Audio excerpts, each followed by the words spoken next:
The gray-green of the deep water is floored by a bed of rubble, sprouting wisps of red alga and sparse fan coral.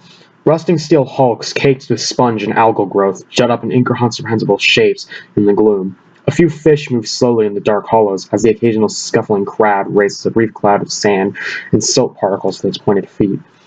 Suddenly these creatures dart for cover, as a much larger shape bounds its way slowly over the bottom.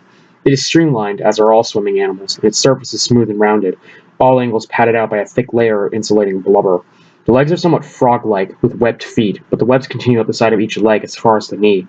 The forelimbs are prehensile and adaptable, but for the moment are held tightly against the torso as to not disrupt its streamlined shape. The creature gives off an air of deep sadness, but only because of the face, with its big dark eyes and enormous lubricous downturned mouth. The mouth funnels into a broad throat that connects to a wide belt of gills across the chest. It ceases its movement and crouches on the bottom, looking upwards through water above it. Up there is a whole new world, a world that should not be strange, since it is a world of the creature's immediate ancestors. Its great-grandfather was a librarian, John Arthur Blick, looking after and cataloging the accumulated knowledge of centuries of human civilization. Its grandfather, John Blick Jr., was an artist, contributing to that civilization's culture. Its father, John Blick III, was an astrophysicist, adding to the information mankind could draw upon. Now Picker Blick is an aquamorph, a creature engineered to be part of the new frontier. This creature is human. Picker Blick rises slowly towards the undulating silver ceiling that separates home from the hostile environment above. He rarely comes to the surface since he is not directly involved with trading with the land people. Whenever he does, he is always uneasy, even though it was the environment of his parents. A flurry of bubbles arises about him as he ascends towards the surface, patrolling his ascent so that the pressure on his tissues is not released too quickly. He bubbles up through the final few meters and breaks the oily, scum-laden surface. Many of his family are already there. He can just make out their heads bobbing around him amid the floating rubbish. The sky, gray-white with an orange tinge of smog along the horizon, has an alien beauty about it, like the sparkling surface of the unpolluted Earth as seen by the first astronauts. He looks towards land, but it is indistinct. His eyes do not function properly, because the difference between the refractive index of air and water is such that he cannot focus on anything above the surface. From his utility belt, he takes air goggles and slips them over his head. Now he can see clearly. The strip of rubble beach is backed by towering brown and black buildings of the land people. Down coast, the buildings protrude from the sea, built on top of those already submerged, using the drowned hulks as foundation in piles. The city he sees will not last for long, as the sea levels are continuing to rise, and this area will have to be abandoned. Not, however, until the establishment has served its purpose. On the flat runway lies a narrow pointed cylinder, too distant for the details to be seen. Picker Blick knows from its descriptions. Beneath the small wings at the rear lie the huge oxygen-compressing rocket engines that will heave the craft off the ground, through the successively thinner layers of atmosphere and eventually into orbit. There it will rendezvous with the starship, transfer its passengers, and return to the runway. The starship itself was complete and almost ready to go. All his life, Picker Blick has been involved in its building. He and his family worked at the great underwater deuterium mills that produced the fuel to power it, and farmed the continental shelf to sustain the land dwellers and space dwellers where they constructed it. Before long, fully manned and equipped, it will move out of Earth orbit, build up speed through the solar system, and leave the regions done for space forever. Its departure will mark the end of the work of Picker Blick's life. He and his fellow aquamorphs have toiled away, knowing that mankind's future may not lie on this planet or in its polluted waters, but elsewhere in the cosmos. Warning klaxons surround across the air. A flighting scavenging birds take air from the beach as smoke bursts from the tail of the distant craft. After a seeming age, the rumbling roar sweeps over the floating observers, and slowly the vessel increases its speed along the runway and lifts itself into the air. Out over the seas, towards the watchers it flies, rising as it goes. The sound builds up, and as the elongated shape hurls overhead, the impact of the noise disorients sensory organs more used to picking up waterborne signals. Then the ship is gone, leaving a lingering trail of smoke that slowly dissipates and adds its particles to the weight of atmospheric pollutants that have been building up for the past few centuries. Picker Blick and his colleagues watch the ship go. Although excited by the sight, they remain silent because they cannot speak above the water. Quietly they turn over and dive back into the depths, where as they descend, they can chat freely to one another. They are home. CRALYM does not take after her mother, nor does she have her father's features. Both her parents were conventional, unengineered humans, exactly those that flourished and expanded throughout recorded history, reached their peak in the late 20th century, and then declined under the weight of overpopulation, dwindling resources, and hurtling environmental deterioration. The genetic engineers took her ovum and his sperm, and altered their genetic makeup according to what would be required for survival away from the Earth's atmosphere, united the two, and let their offspring develop in an extrauterine environment on the orbiting laboratory, 200 kilometers above the decaying Earth. The body matured and developed as being able to live under conditions of weightlessness. All organs that are developed to work in conjunction with gravity, legs and feet, hands and palms, sturdy backbone, were suppressed. The new legs and feet looked and worked more like arms and hands, and long fingers grew from muscular wrists. All these emerged from a compact spherical body designed to contain the pressures of an internal biology. Extra artificial organs that could not be developed by genetic manipulation were then inserted, such as the third lung uses a temporary oxygen store, and the fourth lung uses a dump for carbon dioxide and other waste gases. The sealed lens eye is an impermeable vacuum-proof outer skin grown from those tissue cultures in the orbiting biological vats, were later grafted on. The result was CRALYM. Throughout history, animals were bred for particular purposes. Cattle were taken from the wild and mated with different strains to produce varieties that developed more milk or more palatable meat. Selective breeding produced dogs with long legs that could hunt swift-footed animals, and dogs with long, narrow bodies that could run down burrows and hunt subterranean animals. It worked. It was part of the influence that that civilization had on the natural world. When it came to adapting human beings the same way, however, it was different. It implied a choice imposed by some individuals upon other individuals. It implied the wielding of a moral power over those that did not share that particular morality. It implied the deviation of human development from its natural course, a course perhaps decreed by a deity. It implied the making, not only of a body, but a soul, and that soul would not have been acceptable in any of the faiths of the world. You could do all that to animals, but not to human beings. The concept is reviled by the word eugenics. Nevertheless, the time came when ethical considerations had to be compromised if humanity were to survive, and it had to change. For the old systems of selecting breeding, the genetic material from one chosen individual was combined with that from another, in the hope that the desired attributes of each would appear in the offspring. It was a gamble. Genetic engineering was different. The precise function of each gene in the human system was now known. It was possible to manipulate it, to kill off a certain gene that produced an undesirable attribute, to add another that would emphasize a particular physical feature. Now beings could produce to any specification. Now age 25, CRALYM climbs along the outside of the starship's hull, gripping the struts and rungs with their long toes and pedal thumbs. Her grip is now an entirely reflex action. Very rarely has she lost her hold and drifted uncontrollably into the void. On such occasions, she has been able to return by venting waste gases from her fourth lung and steering herself back to the ship. Someday, the engineers will develop some organ that will allow the vacuum some effort of locomotion through the vacuum herself. With her pressure-tinted sealed eyes tinted against the glare, she watches for the ferry to rise from the dazzling white and blue of the earth below. She's unsure of its precise arrival time, but hopes she'll be able to see it before she has to return to the interior of the ship. Sooner or later, she will need to recharge her third lung with oxygen. At the moment, she's quite relaxed, safely combined with her spherical exoskeleton from harmed vacuum and cosmic rays, the environment for which she was developed. By custom, CRALYM is referred to as she because of the original genetic makeup. The title, however, is formality since she is neuter. Sometimes, perhaps, it will be possible for a heavily engineered being to breed, but not yet.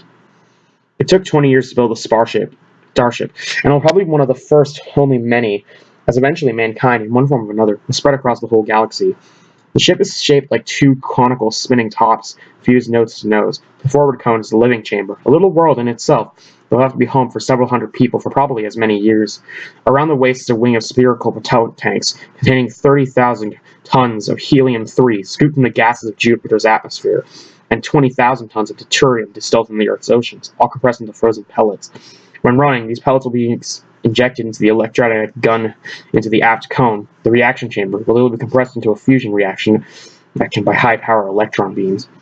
Magnetic fields will direct the continuous blast rearwards, and the entire vessel will move out into unknown space, accelerating continually as it goes, eventually reaching about 15% the speed of light. The people who go with it will never return. That does not include CRALYM, who would not have been sorry to leave Earth orbit.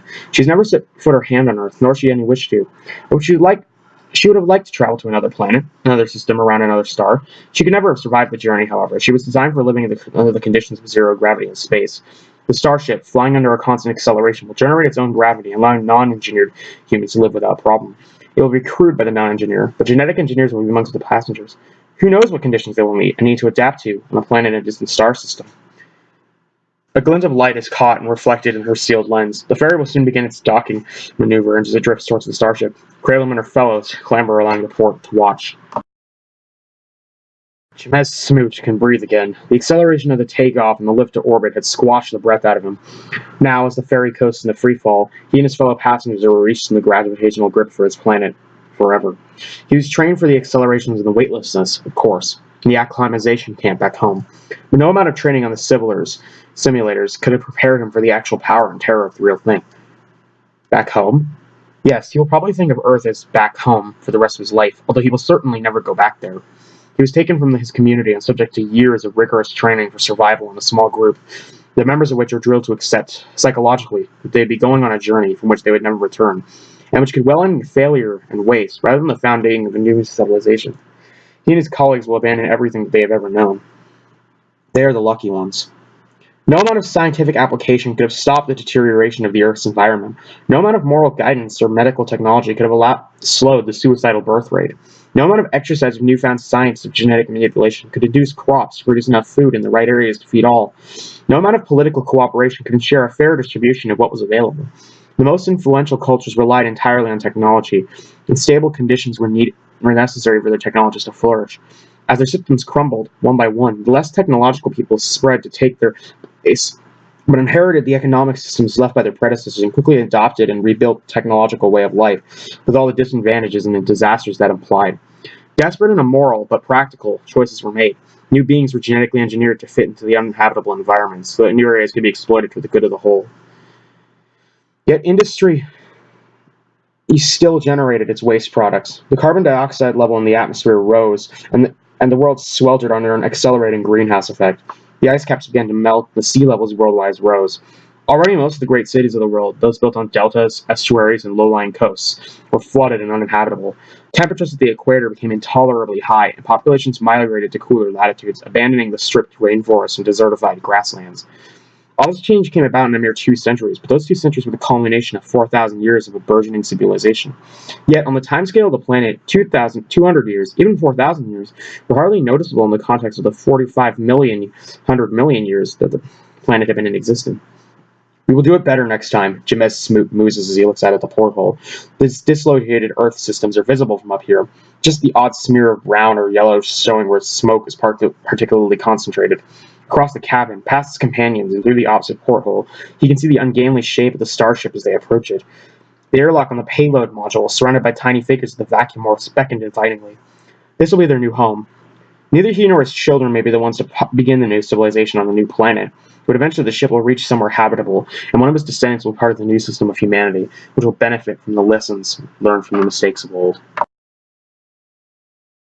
The moving lights in the sky, glimpsed through a brief break in the clouds, mean nothing to KYSHU KRISTAAN.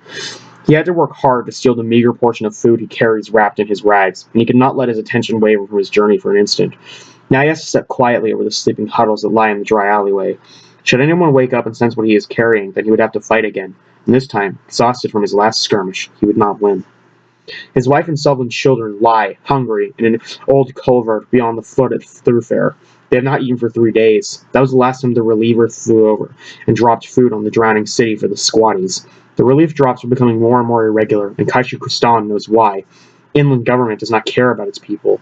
All it cares about is producing monsters. Monsters in the sea, monsters in space. As for the weak mockeries of human beings, the hand-fed who have never had to fight for the food in their lives, the soft ones they are sending to the stars, KYSHU does not even want to think about them. At the entrance of the alley, the road slopes down into the oily water.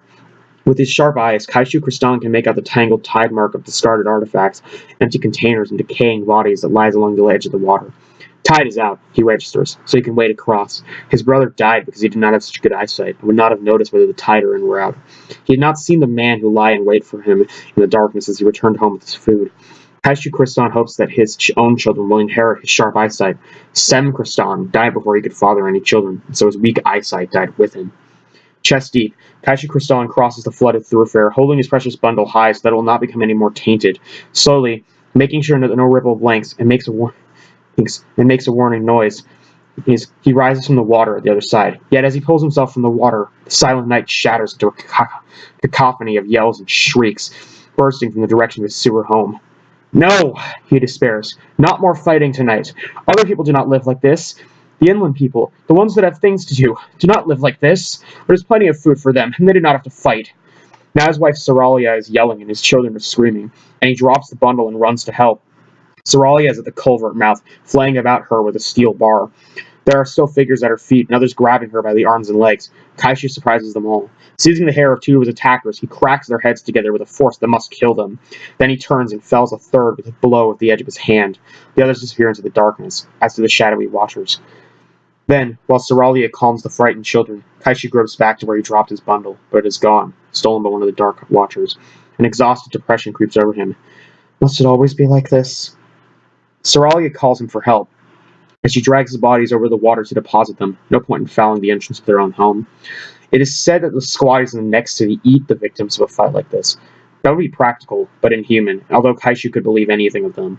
Their attackers appear to be from across the water, probably on their way back from a raid, and their ragged pouches are full of stolen food. Fair compensation for the food that KYSHU has lost, so he does not feel so bad now.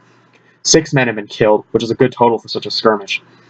He and Soralia can feel proud of the night's work. There may be monsters in the sea, and monsters in space, and the weaklings that can be sent to the stars. But it is here, in the squats of the drowning cities, that true men and women are still to be found.